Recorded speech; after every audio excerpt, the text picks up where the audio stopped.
This movie was just a total shot for shot remake of The Date Night.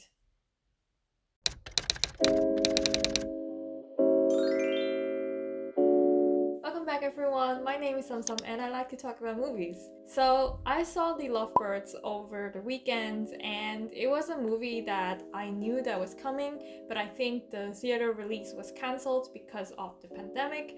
So here we are, I watched it on Netflix. I don't know how I feel about the movie because I feel like I've seen this movie a couple times before. The chemistry between the two characters were very natural and they are believable to me as a real life couple. I think that's one of those things that glue this movie together, because if their chemistry was not believable and the entire movie is spent with just the two of them talking to each other back and forth, it will not have worked. So I'm very happy that the actors really shined in their role in this. And then during the movie they were saying how this is some Illuminati bullshit.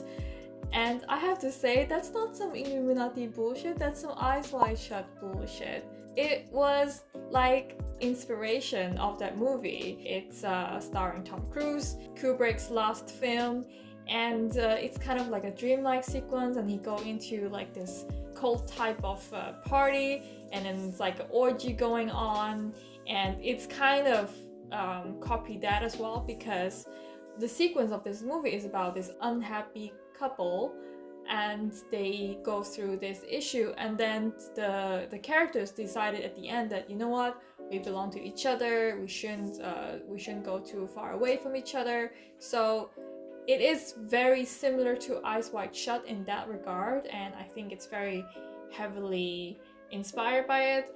And next to Eyes Wide Shut, another movie that I'm pretty sure that this is a remake of, is that it's basically a remake of Date Night starring Steve Carell and Tina Fey in 2010. I looked it up and they both had a bored couple at the beginning, and then they both got rolled into some crime that they did not sign up for, and then they went into some den with some dodgy people, and then they go into a weird sex place. Seriously, it describes both movies. I don't know why that was so similar. I don't know if it's a straight copy or it's inspired by it, but either way, I had a lot of fun watching it, so that was one good part.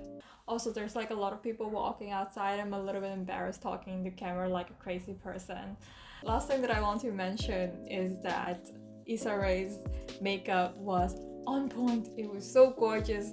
Every shot, like, I could really appreciate the makeup artist's work here. I mean, there were some bright colors, there were some bright pinks, there were some bright blues. So I think that's a good well done, because sometimes I see makeup done in movies and it's just horrible. But in this film, I think it was really well done. And I don't know if I ever saw Kumail Nanjiani as a romantic lead.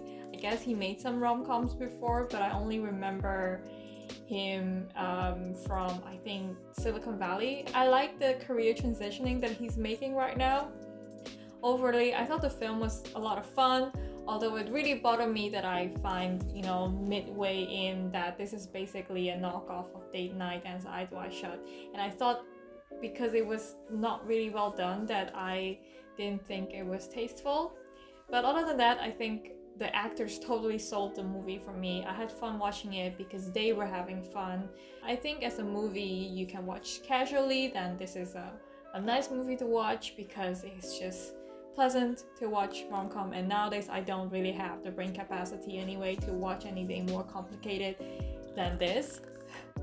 Alright, that was my part of the discussion. What did you think about the movie? Comment below and let me know, and let's just start a conversation. Thank you for watching, and I'll see you next time.